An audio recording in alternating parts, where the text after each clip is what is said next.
Joining us now is Okpe with stories trending around the world. Hello, Jinx. Good morning, Dr. Abati. Good morning. Looking great today. Yes. Good morning. Good morning, Tundra. Morning. So are you? Good morning, Rufai Oseni. Morning, Naji. How's it going? Looking wonderful. Thank you. Great, morning. thank you. Yeah. You're looking great yourself. Thank you Lady so in red. much. Well, good morning to you, viewers. Here are some of the stories that are trending across the globe. In the United Kingdom, WikiLeaks founder Julian Assange is set to marry his fiancée in Belmarsh prison today, just weeks before the 3rd anniversary of his dramatic arrest. Assange has been held in high-security jail ever since he was dragged out of London's Ecuadorian embassy in 2019. In the United States, NASA has confirmed that there are now more than 5,000 planets beyond our solar system, the latest addition of 65 exoplanets to NASA's archive contributed to the scientific milestone marked on Monday. According to Jesse Christensen, the science lead for the archive, each one of them is a brand new planet. In Sri Lanka, the government ordered its military to post soldiers at hundreds of gas stations on Tuesday to help distribute fuel after a sudden rise in prices of key commodities and shortages forced tens of thousands of people to queue for hours.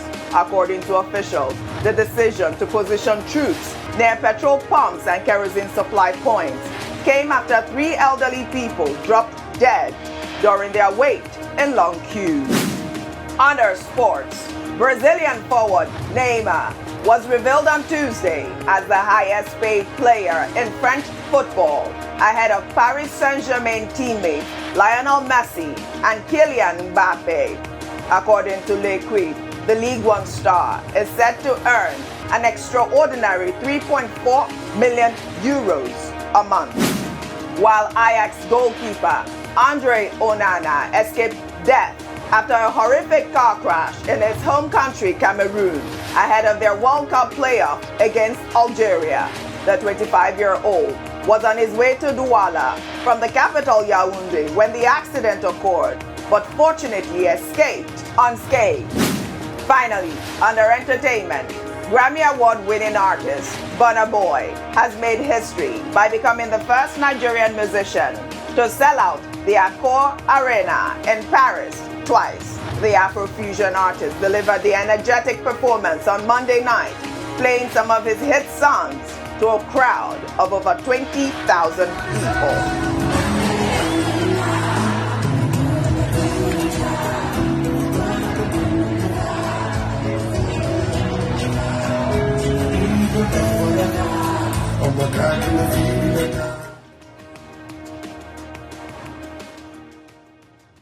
Well, let's begin what's trending with reactions trailing President Muhammadu Buhari's visit to Lagos to inaugurate the newly built airport terminal at the Murtala Muhammed International Airport and the multi-billion-dollar Dangote Fertiliser Plant, touted the largest in Africa and the second largest urea plant in the world. The president, while speaking at the inauguration ceremony of the Dangote refinery, praised the billionaire for creating thousands of jobs across Nigeria and stated that the Dangote Industries Limited is the second biggest employer of labor in the country after the federal government. Well, let's take a quick listen before we take some reactions. Dangote Industries Limited has created thousands of jobs across Nigeria. It is the second biggest employer of labor in this country after the federal government. This is very pleasing because job creation by private sector operators is vital to security as it takes thousands of youth off the street. Many Nigerians who hitherto practice subsistence farming because of unavailability of necessary inputs can now take up agriculture as a business. We expect a rise of new breed of agropreneurs who will add value to farming and make the nation self-sufficient in food production. Well, because of time, let's just take one tweet from Perks, who wrote, "Good development, but gradual capitalist system is infiltrating into the Nigerian system. The government is no longer responsible for the society, but the private sectors will. What happened to the refinery in Rivers State? We have a minister on petroleum and gas. Well, you know, he inaugurated also the airport and all of that. I thought, his visit to Lagos, which was trending all over social media yesterday, was very, very welcoming. I was very excited to see that, to see our airport, if you can pull up those pictures. But more importantly, the Dangote refinery, which he mentioned, will provide all of those jobs, and the fact that, the Dangote Industry Limited has been providing jobs and is the second largest employer in Nigeria. I thought that was such an amazing, I don't know if it's a revelation because a lot of people know, but a lot of people were saying, the government should not be the largest employer in Nigeria. It should be more geared towards the private sector. I don't know what you think about that. Well, yeah. I mean, in a lot of other countries, you will never hear government is the largest employer. It's a very Nigerian thing. And President Buhari has talked about it on a few occasions that I can recall, about how that lazy youth's comment that caused such a huge scandal, he was referring to the fact that people expect to graduate from university and the government will just employ you. So he was trying to move away from that as well. So I think, yes, Nigeria needs to catch up with the rest of the world. That should never be said in Nigeria. But with regards to the Dangote Fertiliser Plant and the commissioning of the airport, a busy, productive day for the president yesterday and for the country. I think it was great news. And, we're in such desperate need of it. So yesterday was a good day for Nigeria. Absolutely. Dr. Vati. Well, two quick things to take away from the president's speech at the commissioning of the Dangote Fertiliser Plant yesterday. First, his comment on Alhaji Aliko Dangote.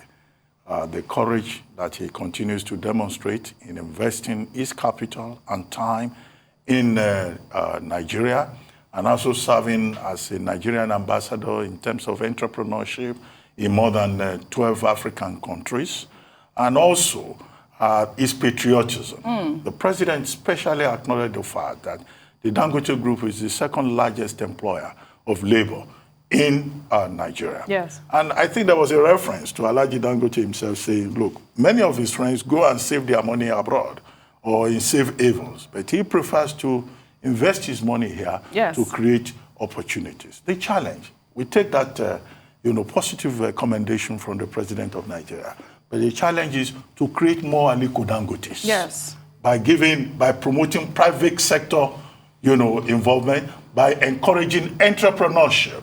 Imagine if we have 10 people like Aliko Dangote in this country, the scope of opportunities that will be available to people. Now, the second point that the president made is about how the fertilizer plant is going to help Nigeria in the area of food sufficiency. Agriculture having been one of the major highlights of his administration. And he's not alone. Since the days of Shehu Shagari, one president after the other has been talking about agriculture to the extent that, this particular plant will provide more fertilizer for farmers at all levels. 3 trillion, about 3 trillion metric tons of fertilizer, of urea, on an annual basis, about 1 trillion for export, about 2 trillion for local consumption. And the president pointed out that already that particular fertilizer plant is already exporting to the USA, to Brazil, and India. So a lot of opportunities there. In terms of jobs, yes, I was saying yesterday that about 5,000 engineers worked on this plant, $2.5 billion investment out there, in the Lejibeki free trade zone. About 5,000 jobs, direct and indirect, have been created, even in the course of construction. And what we saw yesterday was quite a massive investment. So we hope that it will continue to receive the support that is necessary, particularly with the supply of gas, which is a major raw material in the production of urea. Earlier today, we were talking about gas, the problem with gas flaring, the failure of government to even make gas available for electricity, for the plants in the electricity sector. But congratulations to the Dangote Group. Congratulations to the government of Nigeria, and particularly also to the government of Lagos State that had enough foresight to make that space in Ibejuleki available for this level of investment. Yes, well said, Dr. Bati. Rufai. I mean, I'm really excited about the development. I'm excited about the airport. Congratulations, to the government, and congratulations to Alhaji Aliko Dangote. Great strides. Now we have a lot of urea. Farmers can take that, and it can in turn boost food production in the country. And I'm so excited because fertilizers used to be a big deal in this country. There used to be a big fertilizer racketeering system in this country at a point. But I'm happy that we're beginning to fight that back, and we produce and we export, and it saves us forex. But the parts that government creates the largest amount of jobs, wow. Rufai. That shouldn't be the case. Okay. While we're speaking, I have to check America. Top 10 largest provider of jobs. Amazon, Walmart, over 2 million jobs. One company, it's the private sector. Amazon, over 1 million jobs. Yeah. In the UK, top 10 largest provider of jobs. Tesco, millions of jobs. In Hong Kong, top 10 largest providers of jobs. One company, in fact, called Foxconn, where your iPhone and everything is being made, has 2 million people working in the production line. So it shows that we've missed the plot. Government should never be the largest provider of jobs. It should enable and it should bring about an enabling environment so that small businesses should provide jobs. Yeah. So small business should be the one providing jobs in Nigeria. But how can they provide when diesel went from 240 to over 800? I had a meeting over the weekend with my facility manager. He said, when he opened the book, he said, Rufai, this time last year, diesel was 240. But now it's 850.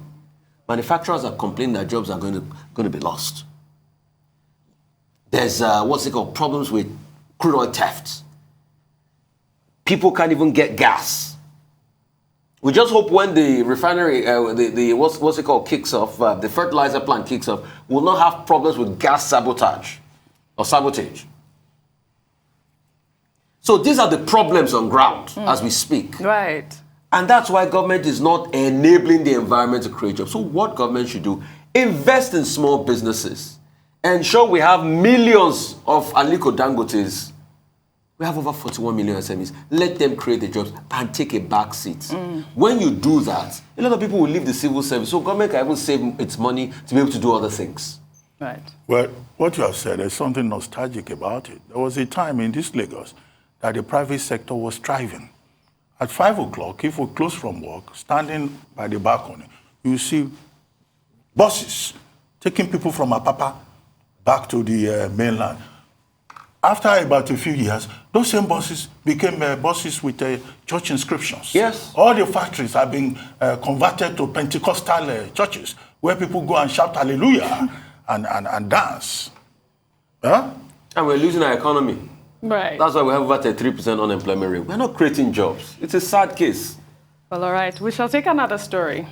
Betta Edu, the Commissioner for Health in Cross River State, has been trending on social media after she acknowledged that some of her posts on Twitter during the NSAS protest may have been indelicate. Well, on Monday, a group identified as the Buhari's Hangout had asked the screening panel of the All Progressives Congress Caretaker and Extraordinary Convention Planning Committee to disqualify the Health Commissioner from contesting as National Woman Leader of the party. The group's petition against Edu came hours after some tweets, including one asking that the Lekki toll gate be brought down permanently, said to have been posted by the commissioner during the NSAS protest in October 2022, surfaced online. Although Ms. Edu had denied some of the posts, the group insisted that her position during the NSAS campaign was unpatriotic. Well, let's take one reaction from Inachi, who wrote, "All because of kangaroo politics in Nigeria. She suddenly denied standing for a noble cause in NSAS. This is another example of how pathetic it is to run for political office in Nigeria. Here's a youth who should have stood her ground to say NSAS massacre was wrong." Dr. Bati, over to you. You know, she had already said that she wasn't condemning the NSAS protest, that she was condemning the violence, in response to this. I don't know what your take is. Well, I mean, this is a perfect illustration of the fact that the social media never forgets. Yes. If you put something out there, somebody may screenshot it and keep it, and it may be used against you in the future. So if there's any lesson to learn from this, when you put something out there, just remember that it's already part of the public memory, and it can be pulled up at any time. But what are they claiming is her offense? At the time she supported NSAS, and she wrote even an article condemning the Buhari administration, she was a member of the PDP. When Governor Ayade, who gave her her first appointment in 2015, left the PDP, she too moved from the PDP to the APC. Okay, youngest political appointee in Cross River State, very well educated, MBBS from University of Calabar, MSc Public Health, PhD, so in terms of credentials, she's strong. But the politics is an illustration of the kind of challenge you face, again, when you part from one political party to the other. So as a PDP person, she was anti an APC administration. When she moved to the APC, now she's become APC and she wants to become national women leader of the APC. And Joy Bukwe and people like Uche Diala, they are reminding the party that this woman used to be against us, and it would be wrong to allow her to come and take an important position such as national women's leader. Third, she has now recanted, okay? And she's asking for forgiveness. She has even deleted some of those tweets. She has disowned everything she said. She said, yes, she supported NSAS, police brutality, but that she did not support violence. Yeah. There's some people from Lagos that are saying she abused people of Lagos. That she was saying that it's Lagosians that voted for President Buhari and that they should stew in their own juice. Okay, now the chickens have come home to roost. But if you look at her credentials, her exposure, her talents, I think she's as competent as anybody. Yeah. And she's been chosen as a consensus national women's leader. But now you have this petition. I don't think that, the APC should play the politics of vengeance. Yeah. If she's found, in terms of her capabilities, I think she should be supported. Well, for me, APC or PDP or whatever party women's leader is not really about someone's qualifications or experience. It's about your grassroots abilities. How well do you mobilize? Can you deliver wards, local governments, states? That really is the bottom line. And then when you get into the politics of it all, there are people who have been in the APC since inception, loyal to a fault from day one. Why then would you now overlook those people who have been patiently waiting for their bite at the cherry for somebody who was in another party and just joined your party last year? That does not tend to inspire loyalty within the party ranks. So beyond her qualifications, those are the things that will be considered first and foremost. With regards to NSAS and her opinion on NSAS, yes, she was in PDP, but I do know members of APC who were in support of that youth revolt because some issues are not partisan.